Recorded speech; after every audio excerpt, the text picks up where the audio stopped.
This is Justin Jaron Lewis. With me will be Jane Enkin.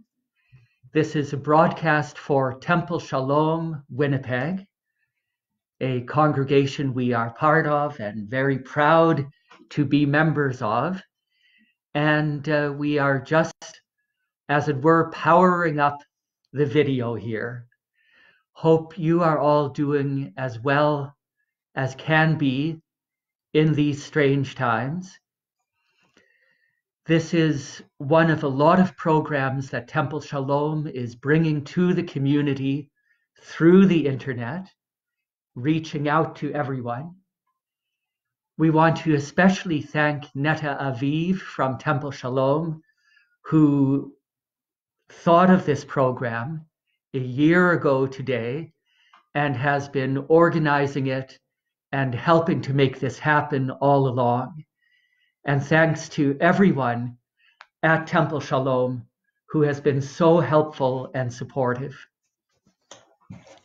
I've put a link on the event page, and I'm going to copy it into the comments here right now as well. Through this link, you can access the lyrics of the songs that Jane is going to be sharing and the passages from the Song of Songs that we're going to be reading together and some other material. So you might want to click on that link. We have been having some trouble with our internet connection. Hopefully all will go smoothly now, but if you find that we suddenly disappear, please be patient. We will be reconnecting within a minute or two. So don't go away once you are tuned in. Regarding comments, you can type in comments, but the internet tells me that the comments part of Facebook Live is not its best feature. It may happen that I don't see your comments. What I will do after this broadcast, I go through all of the comments that I can, and I type in responses to them. And if you don't hear back from me in that way, then get in touch with me directly through the temple or through myself. I would love to respond to any questions and thoughts that you might have. Okay. So what are we here for?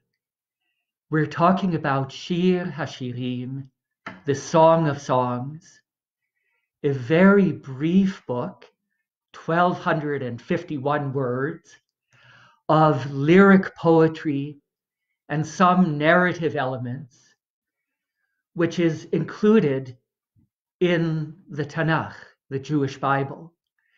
The name Shir HaShirim, Song of Songs, could mean the best of all the songs, or it could mean that it's a song made up of songs, a gathering of poems. It begins, and if you've clicked on the link and opened the PDF of the Song of Songs verses, you can follow along there if you want, anytime I mention a chapter and verse number. So this is chapter 1, verse 1, Shir HaShirim Asher Lishlomo, the Song of Songs, which is Solomon's. So it's also called in English, Song of Solomon. And there is a tradition that King Solomon wrote this book, which we'll talk about a bit later. We read the Song of Songs traditionally on Pesach at this time of year. And there's a number of reasons for that. One of them is these verses in chapter 2, verses 10 and 11. Anadodi va'amar li, kumilach, rayati, yafati, ulchilach, ki hine hastav avar, hageshem, chalaf, halach lo. My beloved answered and said to me, Get yourself up, my darling, my beauty, and come away. For look, the winter is over, the rain has passed and gone away. So it seems like the poetry here is happening at exactly this time of year, the end of the rainy times in the land of Israel, the beginning of springtime. So some people read the Song of Songs after the Seder. In traditional synagogues, it's read on the Shabbat in Pesach, often from a scroll, like we read Esther on Purim. And it's also read traditionally on Friday evening before Kabbalat Shabbat.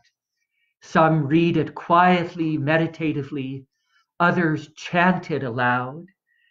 And there are a couple of reasons for that, which I'll also mention later. If there is going to be one takeaway from this session, I hope it is that you'll read the Song of Songs if you haven't read it before. And if you have read it before, that you'll read it again. It's very available. If you have a Tanakh, a Jewish Bible, or a Christian Bible in the house, it's in there. It's in many traditional prayer books and some editions of the Haggadah. And like so much else, it is available on the internet, in the original ancient Hebrew, and in many different translations. So please read the Song of Songs. Now, when you read it, you may find it difficult to understand. And that's because it is in poetry. It leaves out a lot of things. A lot of things are unsaid. And also because it is in ancient Hebrew, not the Israeli Hebrew of today. And actually, the better you know modern Hebrew, the more confusing the Song of Songs will be for you. For example, one of the key words in Shir HaShirim is dod or dodi, like in the famous phrase from chapter 2, verse 16, dodi li va'ani lo, my dod is mine and I am his. In everyday Israeli Hebrew today, dod means uncle, but that is not how it's translated here. In the Song of Songs, dod is the man I love, romantically, erotically. And the same word, dod, also means love, caresses, the emotional and the physical warmth of erotic love. Besides words that have changed their meanings, there are a lot of words in the Song of Songs that don't come up anywhere else in the Bible, so their meaning is unsure. And these are reasons why there are so many different translations available, and they do differ from each other, but they're all worth looking at. The poetry of the Song of Songs has inspired all kinds of songs. In a moment, I'm going to ask Jane Enkin to share one of them with you. If you happen to click on the link I provided, the lyrics of Jane's songs are also available there.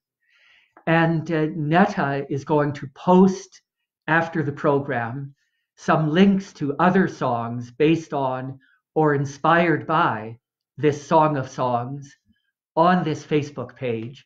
And we invite you to do so as well. Jane, would you like to share a song with us? This is Libaftini. It was recorded by the group Haparvarim.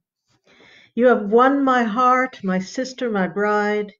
You have won my heart with one glance of your eyes. How beautiful is your love, my sister, bride, and the fragrance of your garments, like the fragrance of Lebanon. ליבבתיני אחותי כלה, ליבבתיני באחת מעינייך, מה יפו דודייך אחותי כלה, וריח שמותייך כריח לבנון.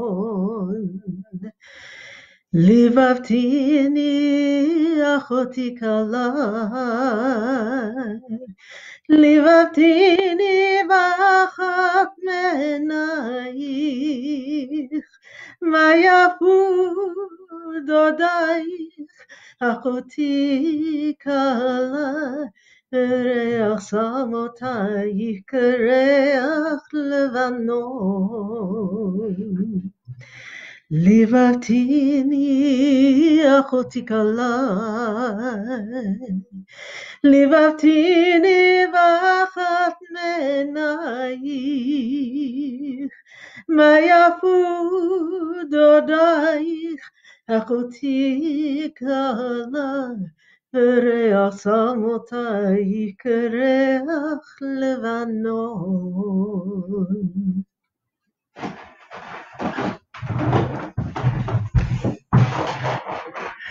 Thank you, Jane. So in that beautiful song, you can hear some of the lush sounds of the Hebrew of Song of Songs. And I want to just draw attention to how beautiful it sounds. I've posted at the links to chanting of the entire Song of Songs in a couple of different traditions. A YouTube video, audio of a Moroccan rabbi chanting the Song of Songs in a traditional Moroccan trope, and another of a traditional Ashkenazi melody. It's also, if you can sound out Hebrew at all, worth just opening the book and reading some of the words and savoring the sounds. Even just the very beginning.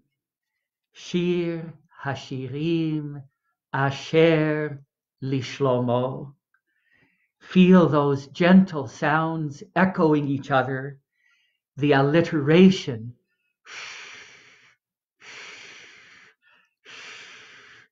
It's like a whisper of love to begin the book. There's a lot of repetition of sounds and wordplay in this book. For example, chapter 7, verse 1, come back, Shulamit, come back, and let us look at you. Shuvi, Hashulamit, Shuvi, v'nechezeh bach. You can hear that echoing of the sh and the ooh. And by the way, the name Shulamit, the root letters there are the same as shalom, peace, and different forms of those root letters come up 19 times through Shir Hashirim. That's one of the ways that the words echo one another. And there are also rhymes, which is not usual in the poetry of the Bible, but rhyme is used in Song of Songs for different effects, including, I think, humor. Like chapter 2, verse 15, catch us, the foxes, the little foxes that spoil the vineyards. In the Hebrew, Echezu lanu shu'alim, ketanim, mechablim, keramim. The rhyming, I think, creates a merriment there as these little foxes run around in the vineyard. I mentioned the key word dod, beloved, or caresses, and that word comes up 39 times in different forms in the Song of Songs. So 1 out of every 32 words in the book is this sound of caressing and loving. If you look at the word Dod on the page, you see the letters Dalet, Vav, Dalet, which spells David, David, like King David, the father of Solomon, who is known in the Bible for his youthful courage and passion. There are many stories of his erotic adventures. So his name is here in this Song of Songs, but it's never sounded out. So this is a poem where it's worth listening both to what it sounds like and what it doesn't sound like, what it doesn't actually say. Besides the sounds of the poem, there are its wonderful images, and they are not just visual. Looking again at the beginning of this poem, Shir Hashirim Asher Lishlomo, Yeshakeni Min Shikot Pihu, Kitovim Dodecha Miyayin, Lereach Shmanecha Tovim, Shemen Turak Shmecha. May he kiss me with the kisses of his mouth. When your caresses are better than wine, for the fragrance of your good oils, flowing oil is your name. So this is poetry that evokes sound, the Song of Songs, and the intimate sense of touch in the kisses and the caresses, the smell, the fragrance of the oils, and whatever we call that feeling of having drunk wine and feeling it start to do its work inside of you. It is sensory on so many levels. The images tell us that the author or the characters love the land, Eretz Yisrael, and its neighbors. They seem to be traveling constantly. They mention the desert in the south, the springs of Ein Gedi, Jerusalem, the ancient city of Tirzah further north, and the mountains and forests of Syria and Lebanon. They love the city with its buildings and the luxuries to be found there, the gold and jewels and perfumes. They love the countryside, the vineyards, orchards, fruits and flowers, flocks of goats. They love the wilderness and the animals there, especially the deer and gazelles, and they love human bodies. And this is expressed in all kinds of metaphors and wordplay where nature and the body come together. Chapter 4, verse 12, you are a locked garden, my sister, my bride, a locked wave, a sealed spring. Gan na'ul achoti chala, gal na'ul mayan chatum. Listen to the sounds of that and how the gan, the garden, becomes a wave of a spring, the gal. Famously, these mergings together of objects and landscapes and bodies become quite surreal. I'm going to read just in translation, chapter 5, verses 11 to 16. His head is the finest gold. His hair is hilly, black as the raven. His eyes are like doves by streams of water, bathing in milk resting in fullness. His cheeks are like the heap of spices, towers of perfume. His lips are roses, dripping with flowing myrrh. His arms are rounded gold, filled with jewels. His belly is carved ivory, covered with sapphires. His legs are marble pillars set on pedestals of gold. His looks are like Lebanon, choice as the cedars. His mouth is sweetness, all of him is desirable. This is my beloved, this is my friend, O daughters of Jerusalem. Hearing it read quickly like this, it might not be obvious how strange this is. If you go to the link I've posted, there's a cartoon there based on the similar descriptions of the female body in other chapters of the Song of Songs. And the cartoon shows how really strange it gets if you picture this literally. It reminds me of paintings such as some of those of Renoir, or photos that various photographers have made, where a person is in a landscape and the person's body and the landscape blur together. They belong together and you really can't tell them apart.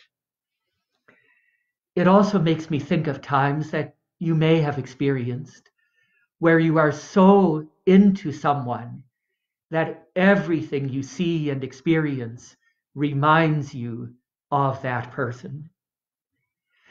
And it also just seems deliberately surrealistic. Are the doves bathing in water or in milk? Since when does myrrh, which is sap from a tree, drip out of the petals of flowers or someone's lips? To me, all this is evoking an altered state, like the intoxication of love or lust or pleasure. So, as we're savoring this poetry, let's talk briefly about who wrote it. Because it's the Song of Solomon, and it mentions King Solomon a number of times, there's a tradition that he wrote it. King Solomon is also supposed to have written the book of Kohelet, Ecclesiastes, and the book of Mishle, or Proverbs. Some of our ancient rabbis said that he wrote Kohelet when he was old and facing death. He wrote Mishle, Proverbs, in his middle age, looking for wisdom. But he wrote Shir HaShirim when he was young and passionate. Of course, since we are Jewish, not everybody agrees that it was King Solomon who wrote this. Modern Bible scholars tend to think it comes from much later than Solomon's time, more like 2,000 rather than 3,000 years ago. They also think that this is one of the books of the Bible that there's a good chance that a woman wrote, because it is exactly the kind of songs that we know that women singers performed in ancient times, and because the voices of women are so strong and so expressive in this book from beginning to end. Some of our ancient rabbis, on the other hand, think this is much earlier than King Solomon, that this song was sung at the sea as we were coming out of Egypt, or that it was sung at Mount Sinai as we were receiving the Torah. And who sang it? Some say we did, the Israelites. Some say the heavenly angels sang this song, and some say it was God's own glorious self who sang this song to us, which is all making me want to hear some singing. Jane, would you be able to share another song with us right now? Sure. I love this song and the singing of Shoshana Damari. You can hear her on the internet singing many songs. And the song is from the 1940s, written by Sarah Levi Tanai. And it uses verses from many parts of Shir HaShirim. I went down into the walnut grove to look at the blossoms of the valley, to see if the vine has blossomed, if the pomegranates have budded. Come, my beloved, let us go out to the fields, spend the night in the villages, get up early to go to the vineyards. Let us see if the vine has blossomed, if the flowers have opened. And this part might be familiar to you from other songs. Awake, north wind, come, south wind, breathe on my garden, let its fragrance flow. Let my beloved come to his garden and eat his delicious fruit. The other phrase you might recognize is Lecha Dodi, come, my beloved. El ginat egoz yaradeti, lirot ve'i behanachal, lirot hapach hagefen, henetzu harimonim.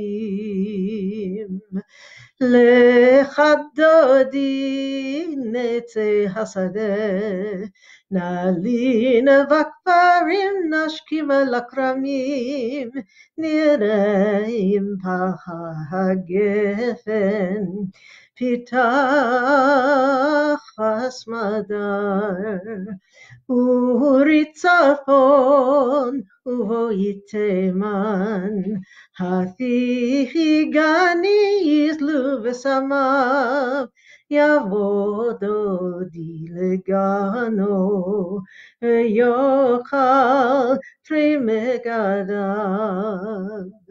לך דודי נצא השדה, נעלין בכפרים נשכים על הכרמים, נראה עם פח הגפן, פיתח Hasmadar.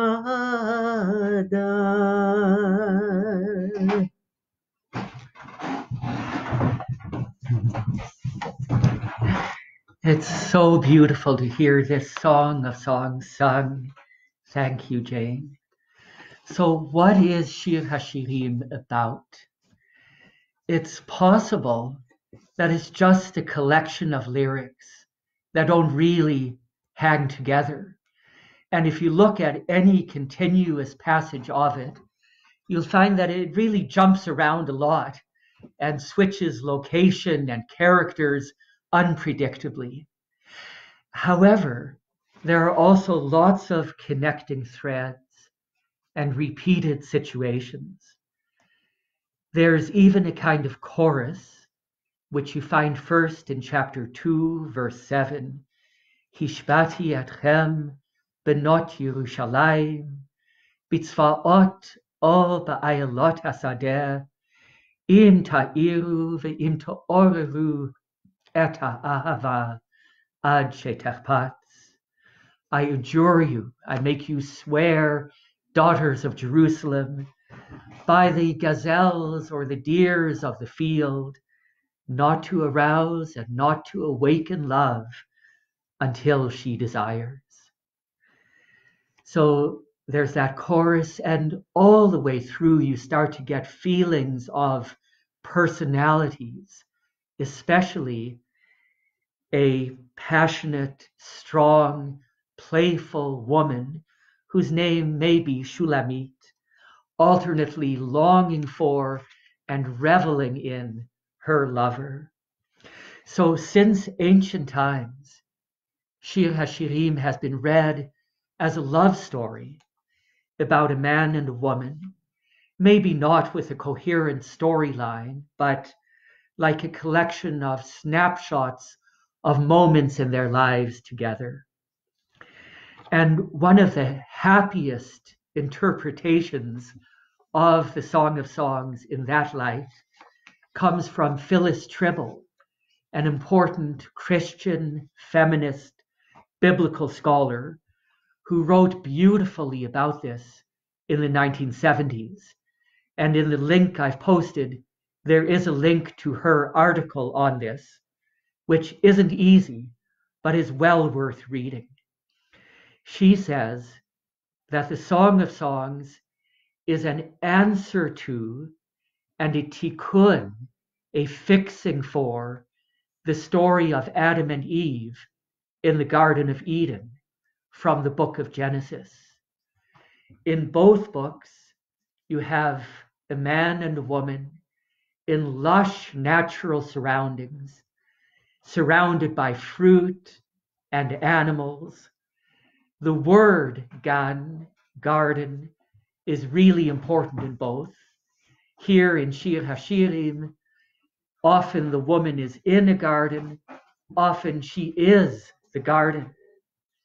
But in Genesis, Bereshit, there's one fruit they're not supposed to eat. They eat it, and everything goes wrong. Here in the Song of Songs, they're allowed to eat everything, and they do, and they indulge, and it's all love and pleasure. That love and pleasure includes a lot of humor and teasing. Look toward the end of the book at chapter 8, verse 8, where we find some controlling brothers who have been mentioned once or twice earlier. And it tells us that they used to say, we have a little sister, and she has no breasts yet. But what shall we do with our sister when the time comes that people are talking about her? If she is a wall, we will build a silver barricade on her. But if she is a doorway, we will shut her with a board of cedar.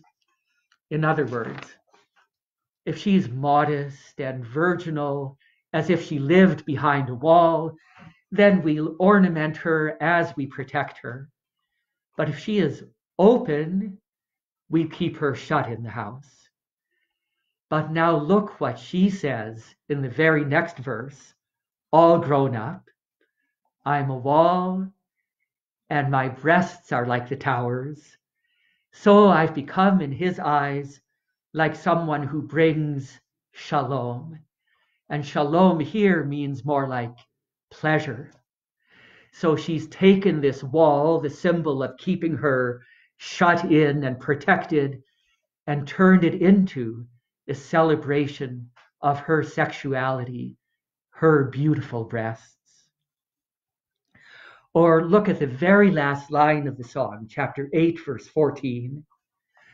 Berach dodi, udemelecha litzvi, ola ofer ha'ayalim, al harei v'samim. Run away, Dodi, my beloved man. Be like a gazelle or a young stag on the hills of fragrant spices. Most translations that I've seen want this to be a romantic ending where the lovers are united. So they can't handle the word barach, and they translate it as come away with me or hurry to me. But barach everywhere in the Bible means run away. So she's like, get out of here. She's teasing him, and she's not at all clingy or needy. I really like her personality. And I really like this reading in the style of Phyllis Tribble. Although her focus is on a heterosexual couple, she also acknowledges that the whole Song of Songs can be read more broadly. We could say now more queerly. Tribble writes, the woman exults that other women as well as men, adore her mate. Similarly, the man rejoices that other men, as well as women, delight in his partner. And in fact, there are quite a few places where we're not talking about a monogamous couple, whether it's because there are notes of ancient polygamy, mentioning queens and concubines, or in scenes like chapter 5, verse 1, where the eating and drinking are metaphors or double entendres for erotic intimacy. I've gathered my myrrh with my spices. I've eaten my honeycomb with my honey. I've drunk my wine with my milk. Eat, friends.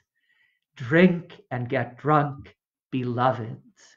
We're in the plural here.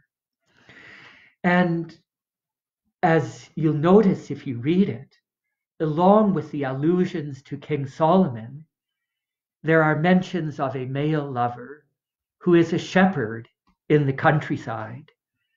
Chapter 2, verse 16, Dodi li va'ani lo haro'eh bashoshanim, my beloved is mine, and I am his, the shepherd among the roses. So is the lover a glorious king, or is he a humble shepherd, or are there two men in our heroine's life? Even at the very beginning, you can ask where it says, may he kiss me with the kisses of his mouth. When your caresses are better than wine, is the he and the you the same person? Or are we enjoying the embrace of more than one person here? Also, in that phrase, we have no way of knowing the gender of the person asking for the kisses. And that's true quite often in the Song of Songs, that the Hebrew doesn't indicate the gender of the speaker. And there are places where gender fluidity seems built right into it. As I mentioned before, there's a chorus that we see first at chapter 2, verse 7. Hishbati etchem benot Yerushalayim. I adjure you, daughters of Jerusalem. Now, if you've studied Hebrew grammar, you will know that you in the feminine plural is etchen with a nun at the end. But the daughters of Jerusalem are addressed etchem in the masculine plural. So from here and many other places, we have erotic poetry and storytelling that lends itself to reading as pansexual, polyamorous, gender fluid. And although these are contemporary words, I don't think it's anachronistic to apply them here. We sometimes imagine all of history as if it was a kind of suburban 1950s with compulsory heterosexual monogamy, but history is a lot queerer than that. Now, all of these readings have been cheerful about love and pleasure. But in order to read everything as cheerful, you have to ignore at least one key scene in the Song of Songs. In chapter 3, verses 3 and 4, a woman is out at night looking for her male beloved. And she says, the guards who go around the city found me. Have you seen the one I love? Scarcely had I gone on past them when I found the one I love. So there all is good. But later, chapter 5, verses 7 and 8, she's again looking for her beloved at night. The guards who go around the city found me. They beat me. They wounded me. They took my cloak off me, the guards of the walls. And in the next verse, she keeps what happens to herself. And she says, I adjure you, daughters of Jerusalem, if you find my beloved, what shall you tell him? That I am weak with love. This is an important passage. I saw a Christian commentary that said that it happens in a dream. I see no reason to think that. It's a note of harsh realism, evoking police brutality, evoking sexual abuse by authority figures. And there is a reading of the Song of Songs in which this painful passage is absolutely key. This interpretation became part of Jewish tradition through a wonderful Hebrew commentary by the Malbim, a 19th century Hasidic Orthodox rabbi. In his reading, which he basically borrowed from Christian German Bible scholars of the early 1800s, Shir HaShirim is a coherent love story in the form of a drama, where many of the characters that we've mentioned play important roles. Our heroine, Shulamit, is a young shepherdess who is in love with a shepherd. But King Solomon, the villain in this reading, lusts after her and takes her prisoner in his palace. The daughters of Jerusalem are the queens and concubines of the harem, keeping an eye on her, trying to prevent her from escaping. And why do the police, the night watchmen, assault her? Because she is an escaped prisoner. She escapes 4 times only to be captured again. But the 5th time, she boldly goes off into the wilderness with her beloved and does not come back, because love conquers all, which is a line I was frankly surprised to see in a Bible commentary by an Orthodox rabbi. But she has a little sister in the lines that were mentioned before, and she and her beloved are worried about protecting her from King Solomon's rapacious lust. So whether or not we accept this whole reading, it tells us something just as true now as ever. Love and pleasure have to make their way in a world that is violent and unsafe, especially for women.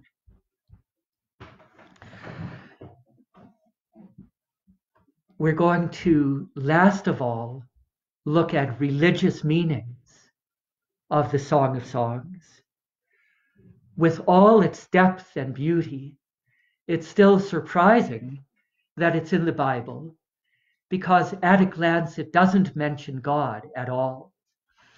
If you look a little more closely, you'll find that it does mention God, but in punning, ambiguous ways. And the best example is that same repeated refrain from chapter 2, verse 7.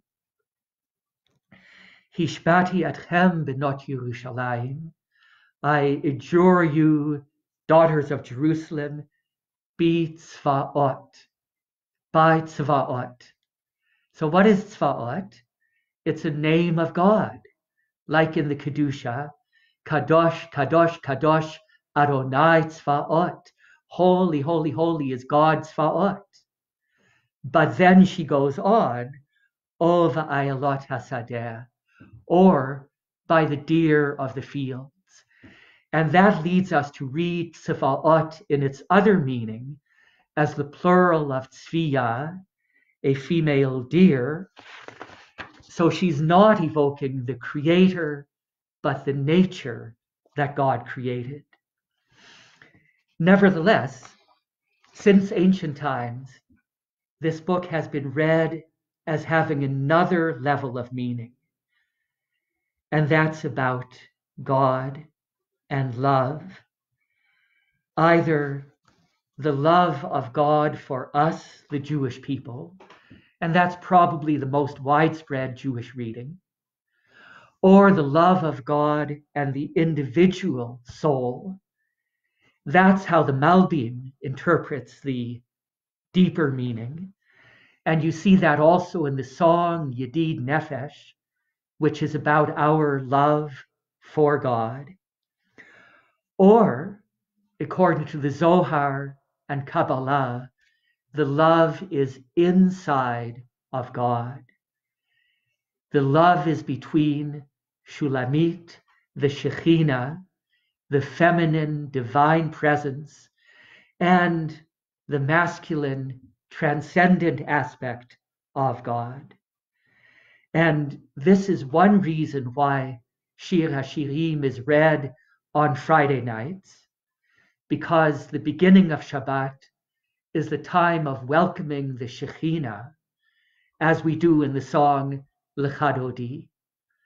And of course, the other reason for reading it on Friday night is that Friday night, later on, is the best time for making love in Jewish tradition. And so it's inspiring, it's setting the mood.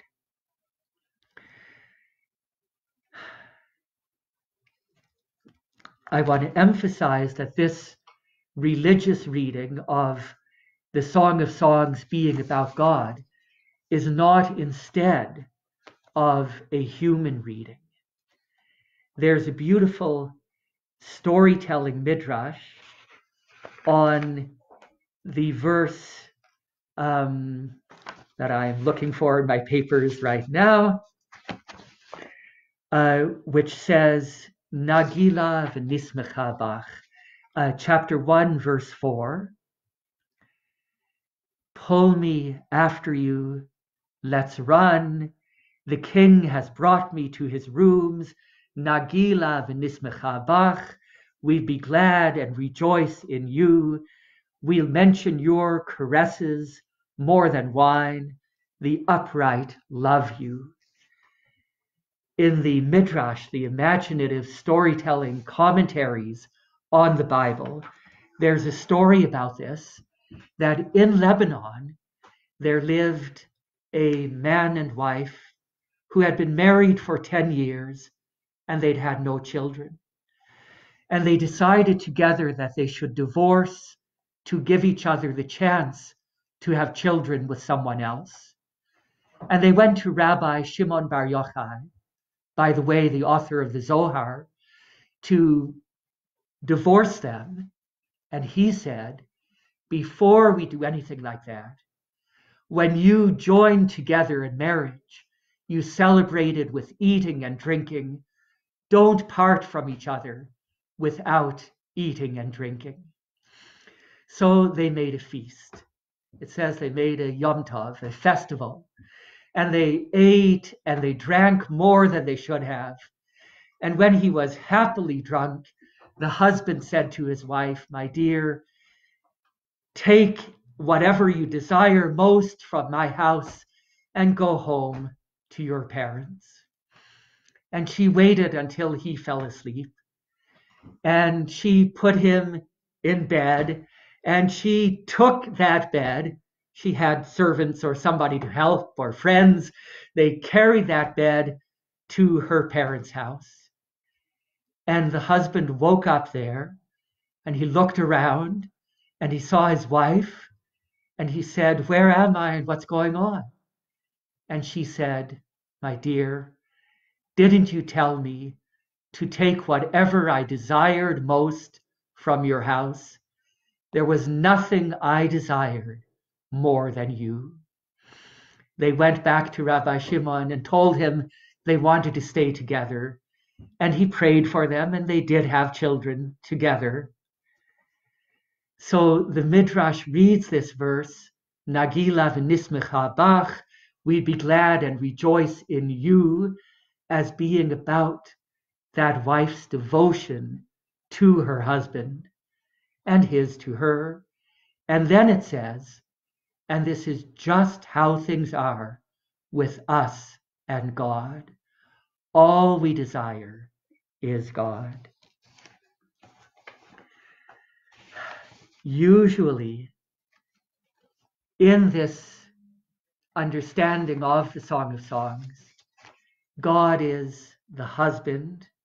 We collectively are the wife or the girlfriend, the female beloved.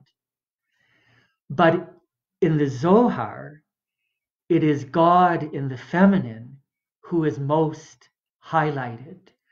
Really, if you read the Zohar, the major work of Kabbalah, it has a heroine, and that heroine is the Shekhinah, the divine presence.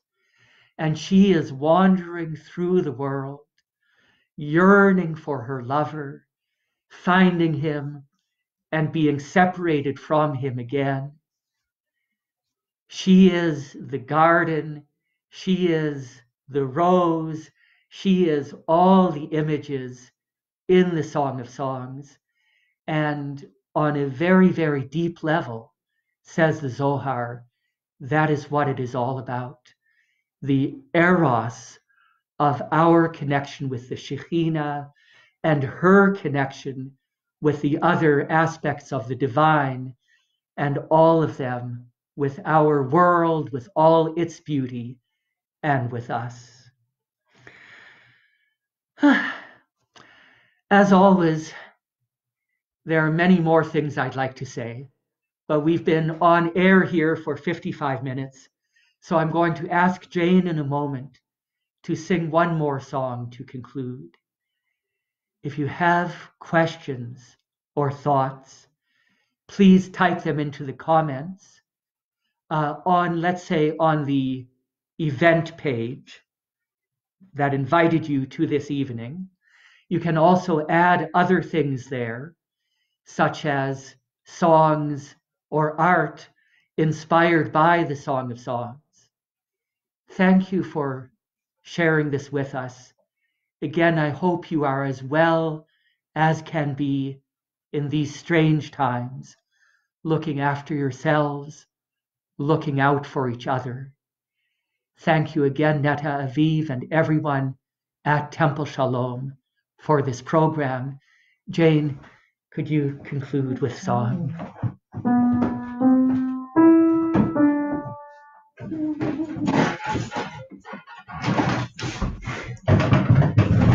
So this is the most contemporary version of the Song of Songs that we have, and it's in the translation, not into English and not from the original Hebrew, but into Yiddish from Lawrence Glamberg of the Cosmatics from 1991. The translation is a very famous Yiddish one by Yehoyash. And it's several verses of Shir Hashirim, including who is that who comes from the desert? And then he should kiss me with the kisses of his mouth. How beautiful is your love, more beautiful than wine. And your banner above me is love. Your eyes are like doves. Honey drips from your mouth. And come away with me, my love. Come with me to the fields, and there I will give you my love.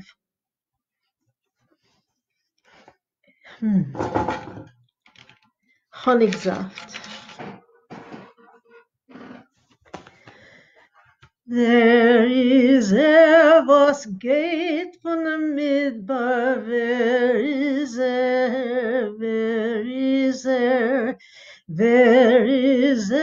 was geht auf von dem Midbar, wer is Kuschen soll mich, mit die Kuschen von sein Wohl, kuschen soll mich, mit die Kuschen von sein Wohl, kuschen soll mich, mit die Kuschen von sein Wohl, kuschen soll mich, mit die Kuschen von sein Wohl. Wie schön ist ein Liebschaft, wie schön ist ein Liebschaft, wie schön ist ein Liebschaft. Oh, wie besser dein Liebschaft von Wein, wie schön ist ein Liebschaft, Wie schön ist ein Liebschaft, wie schön ist ein Liebschaft. Wie besser dein Liebschaft von Wein. Küssen soll mir, mit die Kuschen von sein Mäul. Kuschen soll mir, mit die Kuschen von sein Mäul. Sein Fahren über mir ist, sein Fahren über mir ist. Sein Fahren über mir ist Liebschaft, wenn sein Fahren über mir ist. Sein Fahren über mir ist. Sein Fahren über mir ist, sein Fahren über mir ist Liebschaft gewesen. Deine Augen wie Täuben bei Bächen von Wasser, geworden in Milch, hereingesetzt in Fullen, Honigsaft triffen deine Lippen, Honig und Milch unter dein Zung. Steh dir auf, mein Geliebter, mein Schöner, und komm dir. Komm, Geliebter, mein Lomer, rausgehen in Feld. Steht dir auf, mein Geliebter, mein Schöner, und komm dir. Dorten will ich geben, mein Liebschaft zu dir. Kuschen soll mich, mit die Kuschen von sein Mäul. Kuschen soll mich, mit die Kuschen von sein Mäul. Kuschen soll mich, mit die Kuschen von sein Mäul. Kuschen soll mich, mit die Kuschen von sein Mäul. Wer is was geht auf von den Midden? Wer is Wer is was geht auf von den Midden? Wer is Wer is Stay well, everyone.